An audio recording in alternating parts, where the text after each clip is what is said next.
Live dance, live dance, live dance, live dance. All right, I am live. Hello, everyone. HP Hollow here with the second to last video celebrating the launch of Monster Punk Horizon.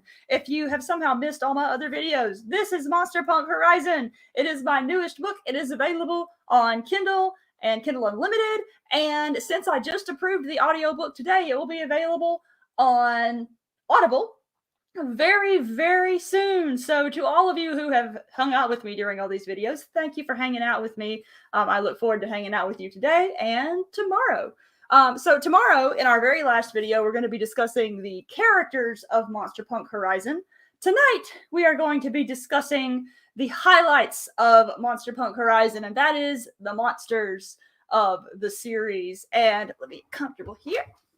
All right, so I'm not going to go over all of the monsters in the book because there's a ton of them, but you're going to get to meet quite a few of them and get to hear a little bit about the thought process that went into designing them. So, the very first monster that you meet in Monster Punk Horizon is a monster known as the Screecher. It's the big bad. And in this setting, under the Dazzling Skies, monsters come from one of two places. They're either native to the monstrous continent or the wondrous continent, or they fall out of any of the tons and tons of portals in the sky. And the Screecher is one of those monsters. And boy, does it wreak some havoc. Now, appearance-wise, the Screecher, it basically looks like a giant bug that is also part dragon. And it takes its name from the fact that it has this absolutely terrible screech. It's like if all the cicadas in the trees behind my house decided to scream at the exact same time and just blast everybody's ears off. It's terrible, terrible. And this was a really fun monster to design. First of all, like bugs in and of themselves, like even little, they can sometimes be kind of terrifying. I think they're awesome. Like I have a bunch of bug friends on my back porch that I write on, and I have a little mantis friend, and I have some spiders that have little webs on my porch. And whenever other bugs annoy me, I kind of try to catch them and put them in the spider's web. So like we're good. But the thing about the Screecher is that you can take a little bug and blow it up, and suddenly it's blow it up as in make it bigger, and suddenly it's that much more terrifying. And so a bug seemed to be a really natural monster option. But also, I make frequent references to the fact that Monster Punk Horizon is inspired by all the monster franchises that I grew up with. And one of the defining things about the Pokemon franchise is that the creator of Pokemon, Satoshi Tajiri, was at the beginning of his life hugely into bug collecting. And that was one of the things that eventually contributed to his creation of Pokemon and the concept of collecting monsters. And it's one of the reasons why bug Pokemon are their own little class. And so as a result of that, I wanted bug monsters to be significantly present in the setting. That's also the reason why Jaz managed to accidentally get enough credits in entomology to graduate with a degree in entomology. So she's a bug specialist. And so that is the basic origin of the Screecher. Now, I had another thought about the Screecher, but I completely forgot it. There's also another very small Monster Hunter reference in the Screecher. The entire reason why the Screecher's scream, or why his iconic attack is a screech, is because around the time I was writing Monster Punk Horizon, I believe Monster Hunter Iceborne came out, and Shara Ishvalda as a monster, which has this massive sonic attack, was the climactic monster, one of the climactic monsters of that expansion. And I just loved the idea of a sonic attack, and I really loved that particular monster because it's kind of a horrifying monster because, and the creators designed it this way. It's unlike all the other monsters that you hunt. Its eyes follow you, the player, as you hunt it and as you fight it. And I just thought that was a really cool and really creepy touch for that monster. But yeah, the Screecher screeches totally because of Shara Ishvalda. That's the only way in which it connects to Shara Ishvalda. But that's the background behind the Screecher. And it's a huge monster. It's like 4 stories tall, and it takes it takes pretty much the entire cast, the entire population of Skull Harbor to take this thing down, and then some. And the then some is another monster that I'm going to tell you about later, because it does take some monstrous help to eventually resolve, or at least to begin to resolve this this monstrous problem. The next monster I'm going to talk about is a bit lower scale. The next, or really the next monster you meet in the setting is a little monster called the Ignifex. I say little. It's little compared to the Screecher, but it's not all that little in the actual setting. It's actually about as big as the average hunter. And the Ignifex is this big old fat stupid salamander with, it has like goggly chameleon eyes and kind of looks like it put on the wrong head when it went out to hunt that morning. I believe you met it if you were listening to the reading of chapter 3 yesterday. And its most iconic ability, or its most iconic feature, is the fact that it secretes this flammable mucus, and whenever it gets really angry, it just sets itself on fire. And it's a very troublesome monster for the hunters. It's kind of, I do have an ongoing list of all the monsters I created that numbers them Pokemon style. Ignifex is not number 1. But it is the first sort of boss monster that new hunters face before the society decides that, yep, they're ready to go on and face harder monsters. And the Ignifex also becomes the sort of Worf in the book, in terms of Star Trek Worf, because the Screecher, the Ignifex is a bothersome creature for the hunters, but it's also the very first thing the Screecher takes out, and it takes it out with no effort at all. So it's just to establish how much of a danger the Screecher is to this setting.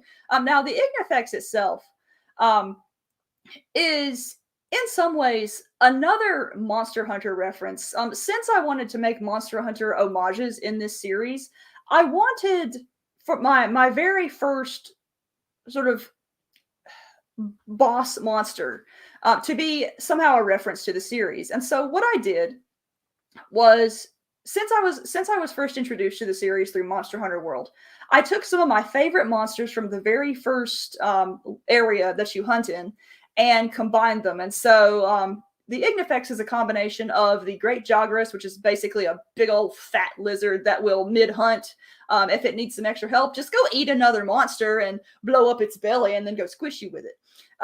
Another is the Anjanath, which is one of my favorite monster designs in the history of all entertainment. It's a giant red T-Rex that spits fire, and whenever it gets really angry, it just gets these little butt fins that flop up, and it also has really bad sinus problems, and so it goes around and sneezes, and it's oh my gosh, it's like a 7-year-old designed this character, and I just love how crazy it is because of that. But I basically combined this fat lizard with this fire-breathing lizard, and that became the Ignifex. Some of the other early monsters in Monster Hunter show up in their own ways, in very minor ways later in the story. But if you've played Monster Hunter World, you'll look at some monsters and oh, that is definitely that monster, or that is definitely this other monster, and so that is that. Now, one of the things that I wanted to do in this series was I didn't want to have the monsters just be sort of background animals. I wanted some of them to have characters all their own.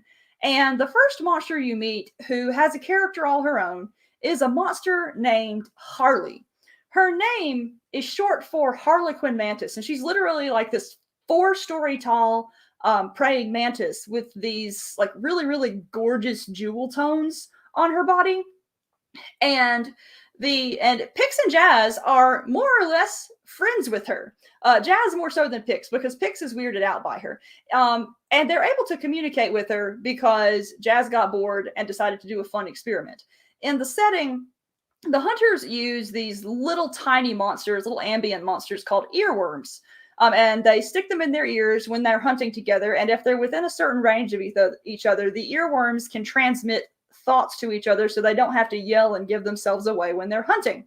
Jaz at one point got bored and decided, you know what's going to happen if I stick this in a monster's ear?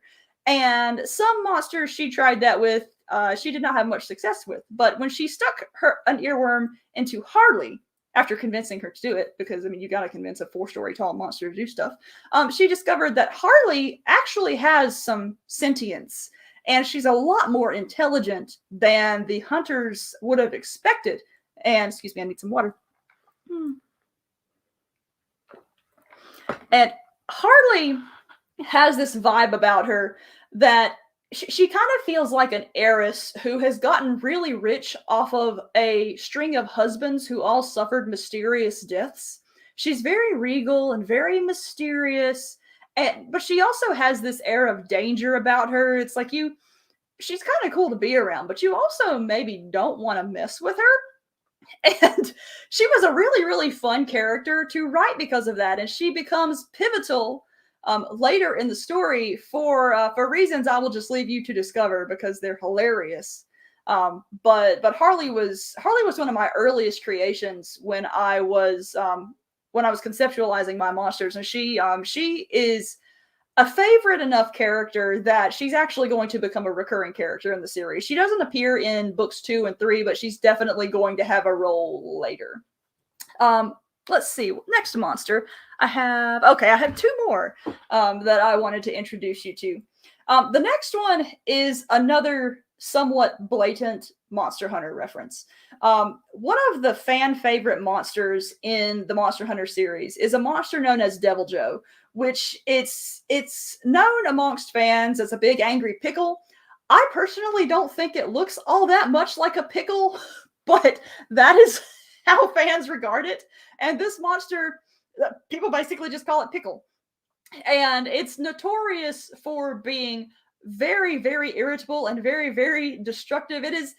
I do not find it a particularly fun monster to fight.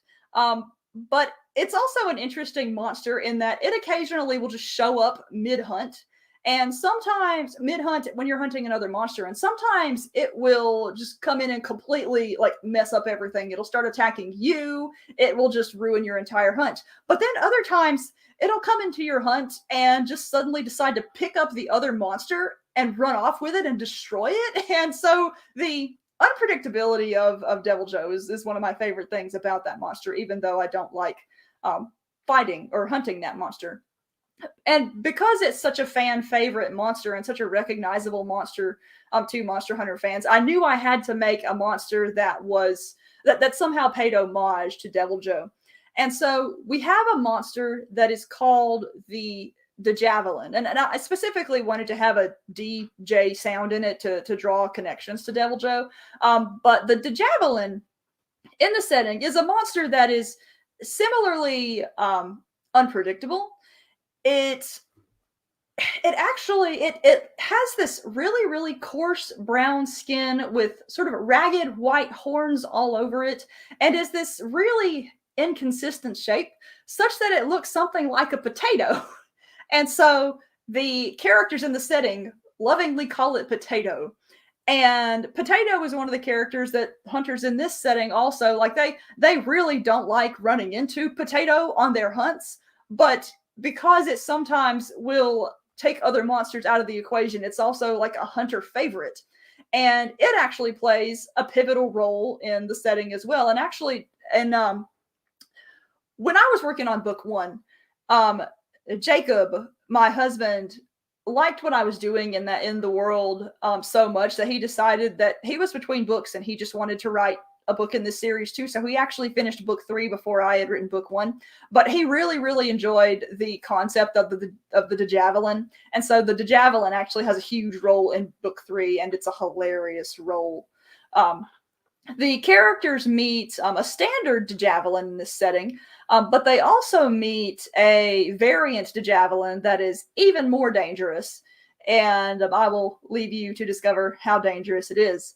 And how it is dangerous, because some of the ways in which it is dangerous are, quite frankly, really ridiculous. One of which being that if it eats anything that is a carb, it gets drunk off of it because it has naturally occurring auto brewery syndrome, which is an actual condition that if you eat anything like bread or anything that is carbs, it will convert the carbs into alcohol in your body so you can get drunk off of bread. And the javelin can get drunk off of bread and beans and all sorts of things. And the characters use that to their advantage and entertainment. Now, the final monster I want to tell you about is a monster that I had never actually planned in the outline. It's one of those minor character type things that just happened out of the blue, and for entirely stupid reasons, I decided to love it. I was writing a scene and needed just a random monster name, and I was going to make something up, just a filler name to change later. And the filler name that I came up with was the Raging Buttlord. It did not stay a filler name. And the Raging Buttlord, it is a monster that gets its name, first of all, because it is very angry in the right circumstances, but also because its defining feature, other than its armor, is that it has a really, really disturbingly attractive human butt. And every single time I think of this monster, I just giggle like an idiot. And it's one of those too, where even though I had not intended for it to be a massive part of the series, as I was writing, I needed a little something to spice up a scene. And so we get a little baby Raging Buttlord character named Toot, who becomes a significant part of the cast. And it helps out a little bit at the end of book 1, but also appears a little bit in book 2. And it was just one of those random things that happen when I write that it was I didn't intend it, but it was kind of awesome when it did. And I'm pretty sure the Raging Buttlords are going to be recurring characters in this series. I don't know precisely how I'm going to use them, but their names are so hilarious that I have to. So anyway, that gives you a glimpse at some of the monsters that you're going to read about in Monster Punk Horizon Book 1. Again, it is available on Amazon. It's in Kindle Unlimited. It's in paperback. It will be available in audio very, very soon. And that's pretty much it. So I hope you all will join me for my very last video tomorrow night. I'll be discussing the characters of Monster Punk Horizon. But until then, bye.